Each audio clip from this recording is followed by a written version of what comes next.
আপনিও কি চান আপনার শখের কবুতরগুলো আকাশের ডানা মেলে উড়ে বেড়াক, কিন্তু দিন শেষে ঠিক আপনার কাছেই ফিরে আসুক?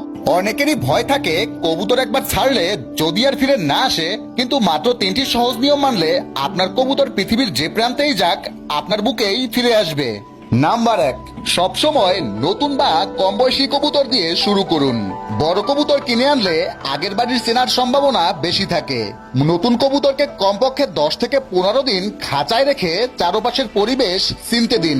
নাম্বার 2, কবুতরকে ভরা পেটে খাইয়ে কখনো ওড়াবেন না, হালকা ক্ষুধার্ত অবস্থায় ওড়ান। খাবার দেওয়ার সময় একটা নির্দিষ্ট শীষ বা পাত্রের শব্দ ব্যবহার করুন, ওড়ার পর ওই শব্দ করলেই ওরা খাবারের টানে নিচে নেমে আসবে। নাম্বার 3, কড়া রোদে বা ঝড় বৃষ্টিতে কবুতর ছাড়বেন না। বিকালবেলা শান্ত আকাশে প্রথম অল্প সময়ের জন্য ছাড়ুন। প্রথম দিকে ডানা হালকা বেঁধে ঘরের ছাদ চেনাতে পারেন। এই নিয়মগুলো মানলে আপনার কবুতর যত দূরেই যাক আপনার কাছে ফিরে আসবে।